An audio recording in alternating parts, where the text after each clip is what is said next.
Synopsis of the Books of the Bible. Deuteronomy. By J.N. Darby.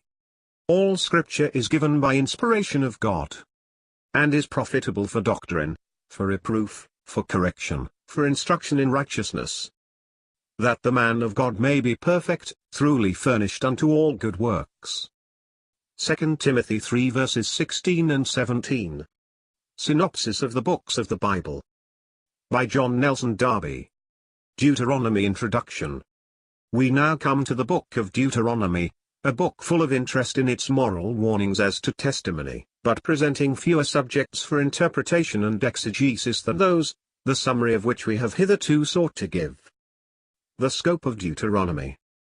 This book takes up Israel just on the borders of Canaan and insists upon the faithful maintenance of their relationship with God, and on obedience to His commandments, as the only ground on which Israel can enter and continue therein, adding warnings as to the consequence of failure in obedience. It takes, in the main, the ground of their historical state, not of typical forms, presenting the thoughts of God, like the books we have just been considering do. See note. The body of it, after recalling the history of the wilderness, deals with the ordering of Israel in the land under God without a head on earth. The people are under a responsibility to walk in obedience, with only God as their king and ruler. In immediate reference, the people are in the enjoyment of the promised land under the condition of obedience, but feasts, and such like ordinances, look forward to millennial times. In the end, the distinction between possessing the land under the condition of legal obedience, and by the grace which accomplishes its purpose in spite of failure is definitely brought out. Note.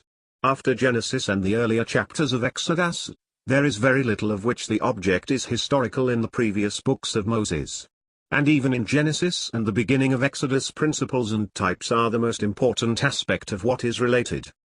As to the history of Israel, the Apostle tells us this expressly in 1 Corinthians 10 verse 11, and this appreciation of the character of these books greatly aids us in understanding them.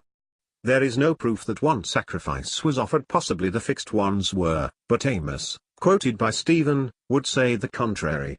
Those born in the wilderness were not circumcised, and could not rightly keep the Passover. End of note. The divisions of the book.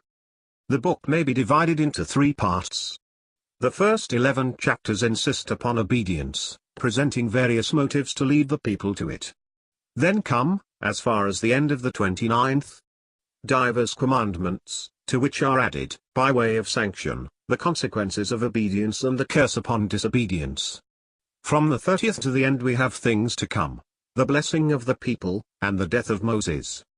The contents and teachings of the first 11 chapters. But this division requires more development, which will much aid our understanding of the book. The first part recounts their history, and this as insisting on the unity of an invisible God, their obligation to Jehovah who has called them, through redemption, to be with Him. This closes with chapter 4, where 3 cities are secured for the 2 tribes and a half. Moses cannot enter into the land, Jehovah their God is a jealous God. They are placed under the covenant of Sinai, but He is a merciful God, and in their tribulation, they can look to the God of their fathers.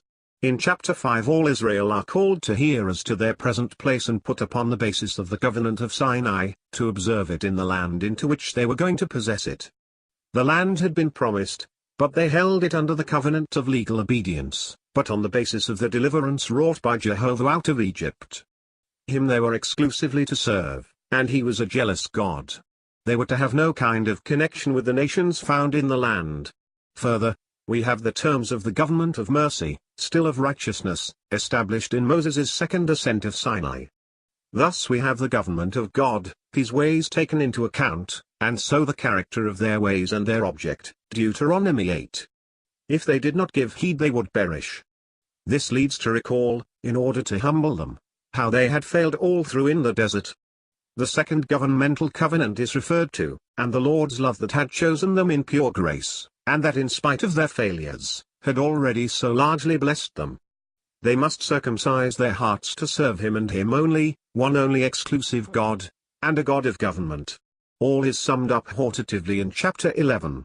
Over Jordan they were going, where they were to keep all that was commanded. Here Abel and Gerizim are brought in.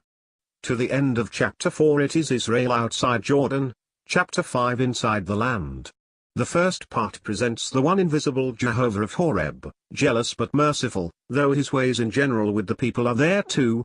The second, the covenant of the 10 words with Jehovah, and his government on the ground of their responsibility. Of the first 11 chapters, the first 4 form thus a rather distinct part. Motives for obedience and consequent blessing. That which strikes one in the first chapters is the pains that Jehovah takes to present all possible motives to that poor people to lead them to obedience, in order that they may be blessed. These things, which ought at least to have touched the heart, served, alas, only to prove its hardness, and to show that, if man is to be blessed, God must give him a new heart, as it is written in the chapter which closes the second part of his exhortations to obedience. Yet Jehovah has not given you the heart to perceive, and eyes to see, and ears to hear, unto this day. Deuteronomy 29 verse 4. Deuteronomy is, then, of all the books of Moses, that which is the most essentially conditional, that is to say, the first 2 divisions which I have pointed out. The secret things and their unfolding. Chapter 29, which is the last of the second division, ends, consequently, by saying, the secret things belong unto Jehovah our God, but those things which are revealed belong unto us, and to our children forever, that we may do all the words of this law. The chapters which follow throw this into greater prominence, by unfolding the secret things which were to happen after the people had completely failed in the fulfillment of the law, as chapter 30, and, still more strikingly, chapter 32, by speaking of righteousness by faith. For the discussion as to righteousness by the law ended with chapter 29, and chapter 30 supposes the people in a position in which the securing of righteousness by the law was impossible, and where there could only be a question of the spirit and end of the law, in the counsels of God. Now, Christ was the end of it, and it is thus the apostle applies the passage, Romans 10. It is interesting also to see that the Lord always quotes Deuteronomy in answering Satan.